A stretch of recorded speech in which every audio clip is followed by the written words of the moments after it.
छत्तीसगढ़ को नया सीएम मिल गया।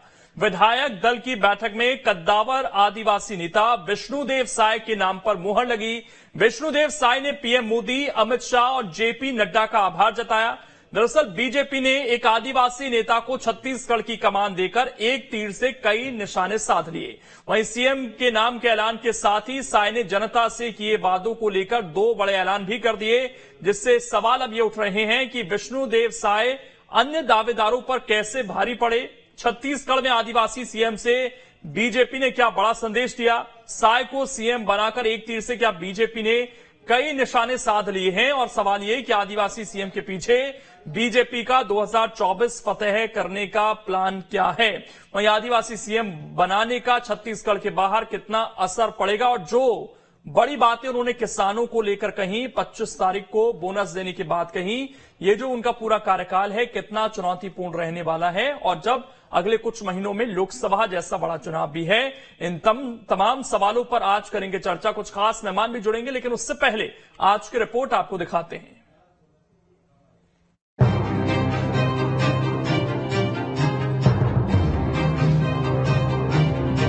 7 दिन के इंतजार के बाद आखिरकार छत्तीसगढ़ को नया सीएम मिल गया है और वो नाम कोई और नहीं बल्कि पूर्व केंद्रीय मंत्री विष्णुदेव साय का है। रविवार को रायपुर में हुई बीजेपी विधायक दल की बैठक में उनके नाम पर मुहर लगी। विष्णुदेव साय के नाम को बंद लिफाफे में लेकर पर्यवेक्षक झारखंड के पूर्व सीएम अर्जुन मुंडा, केंद्रीय मंत्री सर्बानंद सोनोवाल और दुष्यंत कुमार गौतम आए थे। साय ने कुनकुरी विधानसभा सीट से चुनाव जीता है। सीएम बनने के बाद साय ने मोदी की गारंटी का जिक्र करते हुए उसे पूरा करने का वादा किया। हम लोगों ने जो चुनावी घोषणा पत्र जारी किया है, मोदी की गारंटी, उसमें जो भी वादे छत्तीसगढ़ की जनता से किए हैं उसको प्राथमिकता से पूरा करना ये हमारा काम होगा। साय ने साथ ही कहा कि 25 दिसंबर तक किसानों को 2 लाख का बोनस मिलेगा और 18 लाख आवास देने का काम किया जाएगा। पिछले 5 वर्षों में पूरे प्रदेश में 18 लाख लोग पक्का के मकानों की आवास से वंचित हुए हैं। सबसे पहला काम 18 लाख मकान की स्वीकृति होगा और 25 दिसंबर जो हमारे छत्तीसगढ़ के निर्माता और भारतीय जनता पार्टी के संस्थापक श्री अटल बिहारी वाजपेयी जी का जन्म दिवस है। उस दिन 2 साल का बोनस जो हम लोग की 15 साल की सरकार में नहीं दे पाए थे, 2 साल के दौरान जितने भी कृषक धान बेचे हैं उनके सबके खाते में 2 साल का बोनस दिया जाएगा। वहीं साय की नियुक्ति पर प्रदेश प्रभारी ओम माथुर ने बधाई दी और कहा कि पार्टी के अनुभवी कार्यकर्ता को कमान मिलने से अच्छी बात और क्या हो सकती है। निश्चित रूप से इससे बढ़िया नाम नहीं हो सकता था और मैं धन्यवाद दूंगा मेरे सभी विधायकों को कि जिन्होंने इतना सुंदर तरीके से सर्वसम्मति से एक अनुभवी व्यक्तित्व को, एक प्रशासनिक अनुभव व्यक्तित्व को, एक लेजिस्लेटिव व्यक्तित्व को उन्होंने चुना है और निश्चित रूप से आने वाले दिनों में छत्तीसगढ़ आपको विकास की ओर बढ़ता हुआ दिखेगा। सर, जातिगत समीकरण के आधार की अगर बात करें 2024 का चुनाव नजदीक, ट्राइबल से चुना है, समीकरण निश्चित रूप से देखा गया है, 32% ट्राइबल और वैसे ये श्रेष्ठ कार्यकर्ता के नाते चुना गया है। वैसे विष्णुदेव साय का नाम यूं ही नहीं आया। चुनाव प्रचार के दौरान केंद्रीय गृह मंत्री अमित शाह ने कहा था कि आप इन्हें विधायक बनाओ, हम बड़ा आदमी बना देंगे और शाह ने उस वादे को पूरा करने का काम किया। Team news state. जब से रिजल्ट आए 3 तारीख से सबसे ज्यादा चर्चा विष्णुदेव साय के नाम की हो रही थी। 3 तारीख को जब हम चर्चा भी कर रहे थे कि अब कौन कमान संभालेगा, तब भी उनके नाम पर चर्चा हुई थी। बाद में कुछ और नाम आए, चाहे उसमें रेणुका चौधरी का नाम हो, ओपी चौधरी की बात हुई हो या फिर रमन सिंह की बात हुई हो, लेकिन कहीं ना कहीं ये लग रहा था कि जो सर्वसम्मति से फैसला होगा वो उनके लिए हो सकता है। हालांकि बीजेपी ने न सिर्फ मुख्यमंत्री के नाम पर मुहर लगा दी है, इसके अलावा स्पीकर कौन होगा, 2 उप मुख्यमंत्री कौन होंगे, इसको लेकर भी स्थिति आज ही स्पष्ट हो गई। इसी पर अब चर्चा करते हैं। खास मेहमान हमारे साथ जुड़ गए हैं। उचित शर्मा जी हैं, वरिष्ठ पत्रकार हैं। तौकीर रजा जी हैं, प्रवक्ता हैं बीजेपी के। और अनिल सिंह चौहान हैं, प्रवक्ता हैं कांग्रेस के। आप तीनों का बहुत बहुत स्वागत है। और शुरुआत में उचित शर्मा जी आपसे कर रहा हूं। पहले दिन से विष्णुदेव साय की चर्चा थी, क्या उनके पक्ष में पॉइंट्स गए कि आखिरकार उन्हीं के नाम पर मोहर लगी? और सवाल ये कि अब उनके लिए ये जो छत्तीसगढ़ में अगले 5 साल हैं, ये कितने आसान या कितने मुश्किल आप मानते हैं? देखिए, ये बात तो तय थी कि इस बार कोई भी मुख्यमंत्री होगा वो ट्राइब से होगा या ओबीसी से होगा। तो एक सशक्त कैंडिडेट के रूप में जो थे वो विष्णुदेव साय थे, राम विचार नेताम जी थे, वही ओबीसी से ओपी चौधरी जी थे, अरुण साहू से। ये जाहिर सी बात है कि दोनों में से किसी को बनने ओबीसी वर्ग से आएगा या आदिवासी वर्ग से आएगा। एक 32% जो फिगर है हमारे छत्तीसगढ़ में जनसंख्या है उनकी 32% रेशियो के हिसाब से अगर देखें तो लगभग 1 करोड़ लोग हमारे यहाँ आदिवासी है, उनका रिप्रेजेंटेशन चाहिए था। और ये भी जाहिर सी बात है कि यहाँ पे ट्राइब्स के 2 एरिया है, एक बस्तर संभाग और एक सरगुजा संभाग। और इस बार सरगुजा संभाग से उम्मीद ज्यादा थी क्योंकि सरगुजा संभाग ने 14 सीटें दी है भारतीय जनता पार्टी को। एक बड़ी मजबूती के साथ सभी संभाग आया है भारतीय जनता पार्टी के खेमे में, जो कि पिछली बार पूरी की पूरी सीटें जो थी वो कांग्रेस के पास थी। तो निश्चित तौर पे यहाँ पे उम्मीद थी कि इस संभाग से किसी न किसी ट्राइब्स को आप एक बड़ा चेहरा बना सकते हैं। इसमें इनके सशक्त थे कि राम विचार नेताम जी थे, रेणुका सिंह थी, विष्णुदेव साय। लेकिन विष्णुदेव साय का काफी लंबा अनुभव रहा है, इस बात की उन्हें तवज्जो मिली। एक अनुभव उनका जो था अध्यक्ष पद के रहते हुए 2 बार के विधायक है, 4 बार के सांसद है, संगठन में उन्होंने काम किया है, आरएसएस के बड़े करीबी। तो बहुत सारी बातें जो है उनके पक्ष में जाती है।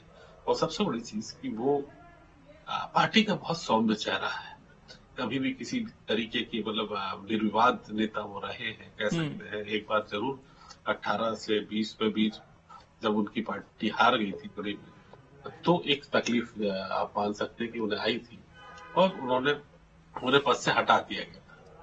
बावजूद उसके उन्होंने बिल्कुल इसे स्वीकार करते हुए फिर अपने क्षेत्र में उन्होंने मेहनत की। तो एक सौम्य चेहरा के रूप में संगठन क्षमता उनमें है, लोगों को लेकर चलने की उन्हें काफी अनुभव है, इस्पात मंत्री रहे हैं वो कैबिनेट में। तो एक अनुभव के आधार पे ये राज तिलक उनका जो किया गया वो यही एक बड़ा कारण, अनुभव को तरजीह मिली। ठीक, तरजीह मिली आप ये कह सकते हैं। और साथ में जो उम्मीद थी कि एक सरगुजा बेल्ट से एक कैंडिडेट की एक विधायक को, लेकिन शायद सर उचित शर्मा जी, आदिवासियों ने जिस तरह से साथ दिया कोई एक तरफा जैसा भी नहीं था। अगर हम 29 सीटों का हाल देखें तो 17 सीटें बीजेपी को मिली, 11 कांग्रेस को भी मिली। पिछली बार जबकि एक तरफा ये कांग्रेस की तरफ गए थे, 25 सीटें दे दी थी। तो उस लिहाज से बीजेपी को वैसा तो नहीं मिला कि बिल्कुल ही सारी सीटें मिल गई। क्या ये भी वजह है कि वो पूरा वर्ग अब एक तरफ आ जाए और उसका राष्ट्रीय पटल पर भी क्योंकि एक मैसेज देने की कोशिश की जाती है बीजेपी की तरफ से बार बार, तो क्या उस लिहाज से भी उनको चुना गया कि कोई कमी ना रह जाए? लोकेश जी, एक तो ज्योग्राफिकली और अगर अपने को समझना होगा कि ये जितने भी हमारे सरगुजा के नेता है, ट्राइबल्स नेता, इनका जो काफी जितना प्रभावी यहाँ है और उससे बहुत अच्छा प्रभावी वो झारखंड में भी। आप देखिए कि ट्राइबल्स को झारखंड का चुनाव भी अक्टूबर नवंबर के बाद झारखंड का भी चुनाव है।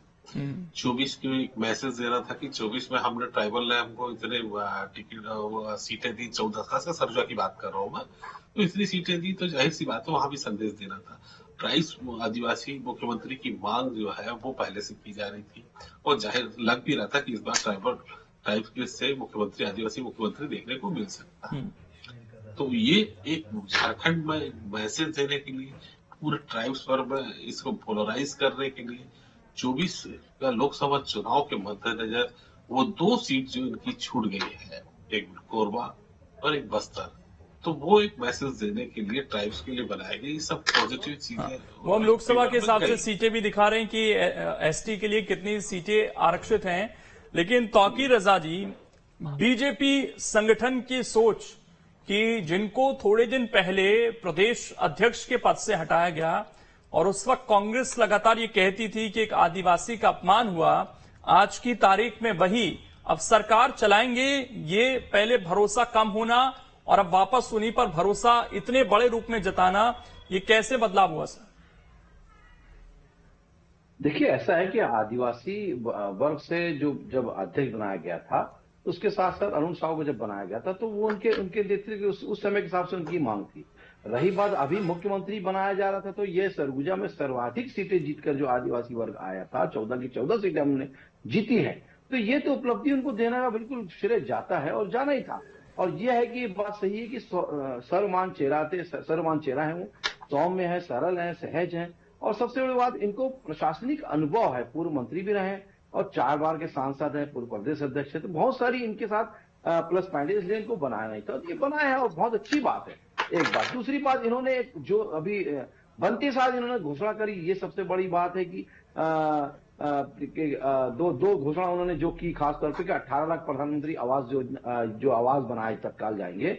साथ ही साथ 25 दिसंबर को जो हमने जो पूर्व में बोनस नहीं दे पाए थे, वो 2 साल का बोनस हम 25 दिसंबर को एक साथ एक मुश्त में देने जा रहे हैं। तो ये भी एक बहुत बड़ी बात। साथ ही साथ हमारी जितनी भी जो हमने गारंटी दी है मोदी जी के नाम से कि घोषणा पत्र में, तो वो पूरी की पूरी हम पूरा करेंगे। तो ये सब चीजें, साथ ही साथ अन्य योजनाएं भी हम नई बनाएंगे। तो जो विकास हमने पूर्व में किया था 15 वर्षों में, जिसके कारण से जनता ने हमको 15 वर्ष का शासन दिया। लेकिन ये काम तो तब होंगे तौकीर रजा जी जब वो जिम्मेदारी संभालेंगे। और सरकार गठन को लेकर 2 नाम सामने आए हैं, एक अरुण साहू का और विजय शर्मा का, जिनके बारे में खबरें हैं कि वो डिप्टी सीएम बनेंगे प्रदेश के और एक मुख्यमंत्री हो जाएंगे। बाकी के मंत्रिमंडल को लेकर भी क्या स्थिति स्पष्ट हो गई है संगठन के अंदर? क्या उनको भी इशारा कर दिया गया है? और अब सरकार की गठन की जो कवायद है वो हम कब मानकर चले होने जा रही है? देखिए, कल तक मेरे को ऐसा लगता है कि कल तक इस चीज का हो जाना चाहिए। और मेरे को लगता है कि 13 तारीख का जो मामला मुहूर्त का भी चल रहा है, जैसा कि जानकारी मिल रही है कि मुहूर्त जो है 13 तारीख तक की अच्छे हैं, तो शायद 13 तारीख के पहले शपथ ग्रहण भी हो जाए। तो ऐसा लगता है कि ये हो जाना चाहिए। तो अब देखिए क्या होता है। ये तो ऐसा है कि सरकार अब देखिए बन रही, मुख्यमंत्री चेहरा आ गया, तो बाकी भी जब सब चीजें धीरे धीरे आ जाएंगी, फिक्र मत करिए। और सरकार भी अपनी गति से दौड़ने लगी, जिस द्रुत गति से दौड़ने लगी। तो ऐसा है, जो समय के हिसाब से चलता है वो समय के हिसाब से आ गया, समय के हिसाब से घोषणा भी हो गई और आगे समय के हिसाब से बाकी लोग का भी घोषणा हो जाएगी। चलिए, 13 तारीख हम मानकर चल रहे हैं कि इसी दिन शपथ होगी। अनिल जी, लेकिन आप लोग ये कह रहे थे आदिवासी का अपमान किया, उसी चेहरे को देखिए मुख्यमंत्री के रूप में रख दिया सामने, और आप लोग ये कह रहे थे कि हम तो इंतजार कर रहे हैं कोई आए। अब आगे आप क्या कहेंगे सर इस पर? क्या आदिवासी को उसका हक मिल गया? देखिए लोकेन जी, भारतीय जनता पार्टी अवसरवादी पार्टी है। आपने देखा कि विश्व आदिवासी दिवस के दिन एक आदिवासी को हटाया जाता है प्रदेश अध्यक्ष के पद से, और अब उसी आदिवासी को ये मुख्यमंत्री बना रहे हैं। आपको बहुत सीधी सादी शब्दों में समझना है कि विजय शर्मा को डिप्टी सीएम बनाने की बात चल रही है सिर्फ इसलिए कि उनके 12-14 वीडियो व्हाट्सएप से लेके सारे सोशल मीडिया पे वायरल होते हैं, जिसमें वो कहते हैं कि मैं अल्पसंख्यकों को घर में घुस के काट दूंगा। तो भारतीय जनता पार्टी वोटों के ध्रुवीकरण की राजनीति करती है। वो नारायणपुर में ईसाइयों और हिंदू वर्सेस सामुदायिक संघर्ष करवाती है, और कमरधा से लेके साजा बीरनपुर तक हिंदू मुसलमान के दंगे करवाती है। तो भारतीय जनता पार्टी का बेसिक कॉन्सेप्ट यही है। अब अगर विष्णुदेव साय को ये बना रहे हैं तो इनकी सोच ये है कि झारखंड में इलेक्शन है, चलो उसका भी लाभ ले लो। तो ये सिर्फ अवसरवादिता और वोट की राजनीति करते हैं। इनको किसी समुदाय की सेवा से मतलब नहीं है, ना इनको छत्तीसगढ़ के हित से मतलब है। कि उनको सम्मान मिला नहीं मिला आज की तारीख में, अब वो चुनावी है या जो भी है, अवसरवादिता है। वो कहते हैं कि हमने राष्ट्रपति एक आदिवासी को उतने बड़े पद पर लेकर गए, तब आप सवाल उठाते हैं। आज मुख्यमंत्री के रूप में उनको पेश किया तो आप कह रहे हैं अवसरवादिता है। तो फिर कहीं तो मौका देना है, जब हटाते हैं तो भी सवाल अब बना दिया तो अवसरवादिता है। लोकेन जी, सवाल उठाने की गुंजाइश रहेगी तो सवाल तो उठेंगे ना लोकतंत्र में। अगर राष्ट्रपति, हम लोग महामहिम को देखते हैं, पहली बार ऐसा हिंदुस्तान में हुआ है कि उनका शेड्यूल भी केंद्र की सरकार और उनके कुछ मंत्री तय करते हैं तो किससे मिलेंगी नहीं मिलेंगी। इस तरह की चीजें आएंगी तो सवाल तो उठेंगे ना। और जब छत्तीसगढ़ प्रदेश में आप उसी व्यक्ति को विश्व आदिवासी दिवस के दिन कुर्सी से हटाते हैं और उनको इस अवसरवादिता में बनाते हैं। दूसरी बात एक और करेक्ट कर दूं आपको कि अमित शाह जी रायगढ़ में आए थे तो उन्होंने ओपी चौधरी की सभा में कहा था कि आप इनको चुनकर लाइए, बड़ा आदमी बनाने की जिम्मेदारी मेरी है। और जब विष्णुदेव साय की विधानसभा कुनकुरी में हो गए तो उन्होंने कहा कि इनको चुनकर लाइए, आप जो चाहते हैं वो बनाऊंगा। और इसी तरह उन्होंने कमरधा में, इसी तरह बस्तर में, अलग अलग विधानसभा में कई सिगुफे छोड़े और सभी जनता को भ्रम में डाला कि भैया हमारे वाले को शायद मुख्यमंत्री बना दे। तो ये अमित शाह जी इस तरह से भ्रमित करते हैं जनता को। ईडी आईटी को कैसे प्रकोष्ठ की तरह इस्तेमाल किया गया वो किसी से छिपा नहीं है। कैसे भ्रष्टाचार के आरोप लगे। अब तो इनकी डबल इंजन की सरकार है साहब। जिस तरह से ईडी आईटी के माध्यम से इन्होंने कांग्रेस को बदनाम करने की साजिश की, तो मैं तो आपके लोकप्रिय चैनल पे चुनौती देता हूं, अब उसकी पुष्टि करवाएं, या तो लोकतंत्र में पूरे देश से और प्रदेश से क्षमा मांगे कि हमने लोकतंत्र को गलत तरीके से प्रभावित किया, वोटों का ध्रुवीकरण किया, भ्रष्टाचार के झूठे आरोप लगाए। 98% मामलों में ईडी कोई चार्जशीट दाखिल नहीं कर पाती है। अभी से वो चीजें रखना सामने शायद वो ठीक भी नहीं है। अभी एक बार वो आ जाए। तौकीर रजा जी कुछ कहना चाहते हैं जी। देखिए, ये बात कर रहे हैं अपमान की, आदिवासी दिवस में आदिवासी अपमान की। मैंने पहले भी कहा, फिर से बोलता हूं, जरा ये बता दीजिए, इनके राष्ट्रीय अध्यक्ष, पूर्व राष्ट्रीय अध्यक्ष सीताराम केसरी को उठा के इनके राष्ट्रीय कार्यालय तक फेंक दिया गया था। क्यों फेंक दिया गया था भाई, जरा बताएंगे। उसको वापस सम्मान देने की। अरे 47 की बात मत करिए तौकीर भाई। आप सीताराम केसरी के समय में मैं तो नहीं था बहुत एक्टिव राजनीति में, इसलिए उस विषय को नहीं बता पाऊंगा। आप किसी अपनी गलतियों और अपने पाप को धोने के लिए दूसरे के पाप गिनाना कब बंद करेंगे तौकीर भाई? भारतीय जनता पार्टी दूसरे की कोई गलतियां बताकर अपनी गलतियों को छिपाने का प्रयास करती है। आप सीताराम केसरी में पहुंच गए, कभी आप अटल जी में पहुंच जाते हो, कभी आप जवाहरलाल नेहरू में पहुंच जाते हो। दूसरों की गलतियों से अपनी गलतियों को ढकने का प्रयास क्यों करते हैं? रही बात, हमने सम्मान दिया और हम फिर से सम्मान दिया हमारे माधुरी मिश्र शाह जी को। तो ऐसा नहीं है, अपमान आप करते हैं। हमने कभी अपमान अभी किसी भी व्यक्ति का नहीं करते।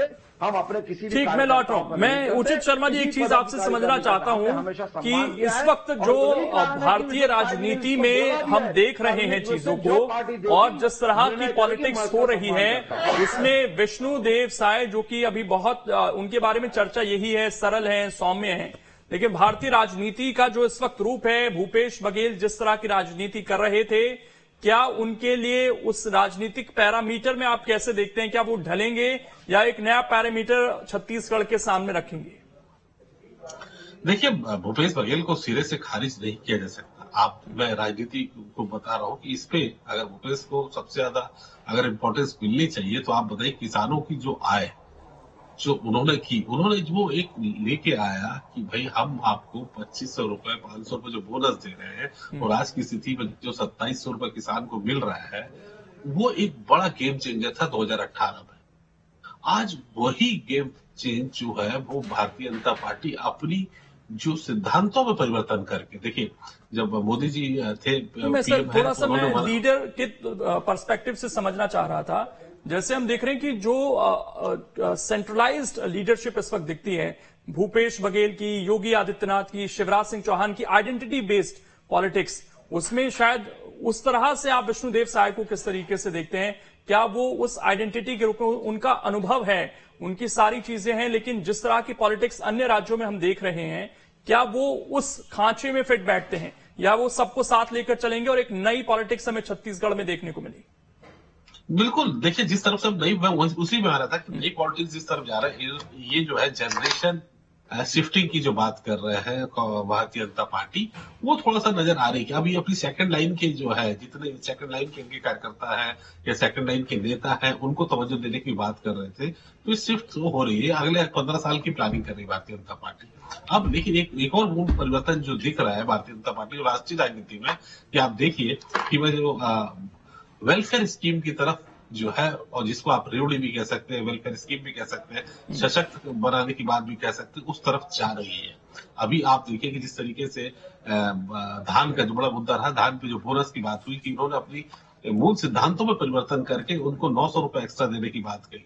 अब ये पूरे 24 के देखिएगा कि इसका रिपोर्टेशन देखिए कि 2024 के चुनाव के घोषणा पत्र में भारतीय जनता पार्टी का ये आएगा और अभी सभी अनाज पे, एमएसपी पे आप देखिएगा 300, 400, 500 रुपए की कीमत आगे बढ़ाई जाएगी, और ताकि ये कह सके कि हमने किसान की आय को डबल की। क्योंकि किसान के बगैर आप कोई भी चीजें, राजनीति में राजनीति का ऋषि बनना है लोकेंद्र, तो कृषि की बात तो करना ही पड़ेगा। तो ये बहुत आवश्यक है कि किसान को साइड रख के आप राजनीति में नहीं आ सकते, नहीं बात कर सकते। तो जिस तरफ आप जा रहे हैं, मैं एक चीज और पूछ लेता हूं जल्दी से, इसमें जो विजय शर्मा को लेकर अभी बातें कही जा रही हैं, अगर वो उप मुख्यमंत्री बनते हैं, क्योंकि उनकी चर्चा अभी तक नहीं हो रही थी, तमाम लोगों की चर्चा हो रही थी, और रमन सिंह अगर विधानसभा अध्यक्ष बन रहे हैं, इन दो फैसलों को आप किस तरीके से देखते हैं? क्या रमन सिंह संतुष्ट हो जाएंगे विधानसभा अध्यक्ष होने से? और क्योंकि उसके बाद वो एक्टिव पॉलिटिक्स में कितना रह पाएंगे, ये भी एक बड़ा सवाल है। क्योंकि विधानसभा अध्यक्ष एक संवैधानिक पद हो जाएगा वहां पर। हाँ, देखिए हो सकता है कि 2024 के चुनाव में कुछ हो, वो लोग उसके पहले उन्हें तमाम तरीके के उनके ऑफर थे, राज्यपाल के लिए थे, केंद्र में आने के लिए थे। हो सकता है उनको 2024 का लोकसभा का चुनाव लड़ा के केंद्र में ले जाया जाए, ये भी संभावना है। वर्तमान परिस्थिति में उससे 3 बार के मुख्यमंत्री के लिए स्पीकर से बड़ा स्पीकर जैसा पद इसके अलावा कोई बचा ही नहीं था राज्य में। वो स्पीकर नहीं बनते तो आप देखिए कि फिर उन्हें बैठना पड़ता, राज्यसभा का इंतजार करना पड़ता जून तक के लिए, या लोकसभा का इंतजार करना पड़ता 24 के चुनाव के लिए। लेकिन जो अभी फिलहाल स्थिति, अब इसको आप अभी फिलहाल की वर्तमान परिदृश्य में उनके लिए इससे अच्छा, और यही एक पोस्ट थी, इस पर था, जिम्मेदारी थी जो वो निभा सकते थे, क्योंकि 3 बार के सीएम को आप विधायक बना के नहीं रख सकते विधानसभा में, तो जाहिर सी बात है उनके लिए एक अलग। अब आप विजय शर्मा की बात कर रहे हैं, विजय शर्मा को देखिए भारतीय जनता पार्टी में नेता बनाए जाते हैं, पैदा किए जाते हैं, किस तरीके से वो एक प्रोसेस में लाके उसको बड़ा नेता बनाते, चाहे वो ईश्वर साहू हो, चाहे सुशांत शुक्ला हो, चाहे विजय शर्मा हो। आप देखिए अपनी सेकंड लाइन के लोगों को, सुशांत है, ये विजय शर्मा है, ये सेकंड लाइन के लोगों को लाके ऊपर तवज्जो दे रहे हैं। अब जाहिर सी बात है कि जनरेशन की जो शिफ्टिंग चल रही है और ये लंबी प्लानिंग है कि अब रिटायर कर रहे हैं, बहुत तवज्जो अभी मुझे लगता है कि अभी जो कैबिनेट बनने वाली है उसमें बहुत ज्यादा सीनियर को तवज्जो भी नहीं देने वाले। ये देखिएगा कि इसमें आप 10 मंत्री अभी और बनने हैं, उसमें से आप हो सकता है कि 5-6 पहली बार बने लोगों को मंत्री पद दिया जा सकता है, नए चेहरों को मंत्री दिया जा सकता है, पुराने मुश्किल से 3-4 एडजस्ट हो पाएंगे, जो मुझे समझ में आ रहा है। तो ये जनरेशन शिफ्टिंग की नए कंधों पे, नए युवा, नए चेहरों पे, नई सोच पे विश्वास ज्यादा करेगी भारतीय जनता पार्टी, ये उनकी समझ में आ रही है। ठीक। तौकीर रजा जी, सवाल उठाया गया विजय शर्मा अगर उप मुख्यमंत्री बनते हैं तो अभी अनिल जी ने कहा कि वो जो ध्रुवीकरण की राजनीति है बीजेपी उसको जारी रखना चाहती है प्रदेश में, क्या इंटेंशन ये है उनको अगर मंत्रिमंडल में लाया जाता है तो? देखिए विजय शर्मा जी एक बहुत ही ऊर्जावान नेता हैं और बहुत ओजस्वी वक्ता भी हैं। रही बात इनकी कि धर्मांतरण का मामला, देखिए आपने देखा कि धर्मांतरण के मामले में हमारे जिला अध्यक्ष और लोगों को धर्मांतरण का जब विरोध करने का उनको अंदर कर दिया गया कांग्रेस की सरकार ने एक तरफा, जबकि धर्मांतरण करने वाले थे उनको उसको कोई भी सजा देने की कोशिश नहीं करी, ना कोई अंदर करने की कोशिश करी। तो ये तो भेदभाव की राजनीति जो है ये करते हैं। रही बात आपने देखा होगा बीरनपुर हत्याकांड जो हुआ था, वहां स्थिति क्या थी, आज जनता जागी और इसी से एक छोटे से रिक्शे वाले जो बीरनपुर में हत्याकांड उनके बेटे को हुई थी, जब उनके पिता को विधायकी मिली, टिकट मिली, तो आज विधायक बन के वो आ भी गए। तो ये इनको समझना पड़ेगा, ध्रुवीकरण की राजनीति ये करते हैं हमेशा। इन्होंने कभी भी धर्मांतरण को कभी भी रोकने की कोशिश नहीं करी। इसका सबसे बड़ा उदाहरण है, आप जाके देखिए कि मणिपुर में जो धर्मांतरण का इतना बड़ा मामला चलता आ रहा है, इसको पोषित इन्होंने किया, इसको पाला इन्होंने, इसको कभी रोकने की कोशिश नहीं करी। अरे भाई, जबरदस्ती धर्मांतरण का मुद्दा जो होता है उसको आपको रोकना चाहिए, आपने क्यों नहीं रोका? आप तक वोट बैंक बढ़ रहा है, इसके कारण से आप वो रोकने की कभी कोशिश नहीं करते। आपको समझना पड़ेगा, अगर अगर धर्मांतरण का मुद्दा बढ़ता रहा तो यही आज आपको। चलिए एक अनिल जी का छोटा सा रिएक्शन, अनिल जी 30 सेकंड है मेरे पास, जल्दी से एक रिएक्शन लगेगी, इसको रोकना पड़ेगा, ये अच्छी बात नहीं। ठीक, देखिए लोकेन जी, तौकीर भाई मुझे बोलने नहीं देंगे, मैं जानता हूं, क्योंकि उनको मालूम है कि अब दुखती रख उनके मैं हाथ रख दूंगा। ये धर्मांतरण की ओर लेके चले गए। मैं आपके लोकप्रिय चैनल पे कहना नहीं चाहता, विजय शर्मा जी के यूट्यूब पर वीडियो देखिए आप, मैं इन पठानों को काट डालूंगा, ये शब्द होते हैं उनके। वो सिर्फ मुस्लिम विरोधी राजनीति के लिए जाने जाते हैं। धर्मांतरण का इशू इन्होंने ईसाइयों के विरुद्ध उठाया है, तो ये कहीं एंटी मुस्लिम और कहीं एंटी ईसाई राजनीति के लिए जाने जाते हैं। इनका ओवरऑल में लक्ष्य यह है कि कैसे कट्टरवादिता और नफरत को बढ़ाकर हम वोट की राजनीति करें। विजय शर्मा सिर्फ एंटी मुस्लिम राजनीति के लिए जाने जाते हैं, मैं दुकानें जला दूंगा, हाथ पैर काट दूंगा मुसलमानों के, इस तरह की राजनीति के लिए विजय शर्मा जाने जाते हैं। और तौकीर भाई की शायद चलिए समय इतना ही है, लेकिन विष्णुदेव साय को बड़ी जिम्मेदारी मिली है। एक आदिवासी चेहरा है और जिस तरह से उनकी पहचान रही है, कोई विवाद उनके साथ नहीं जुड़ा है और उम्मीद है कि छत्तीसगढ़ के अगले 5 साल उनके नेतृत्व में यहाँ के जो लोग हैं सबसे ज्यादा, क्योंकि उन्होंने भरोसा जताया है बीजेपी पर, तो उनको वो फायदा मिल सके। जो घोषणाएं बीजेपी ने की हैं वो जरूर पूरी हों। बहुत शुक्रिया आप सभी का जुड़ने के लिए। छोटा सा ब्रेक।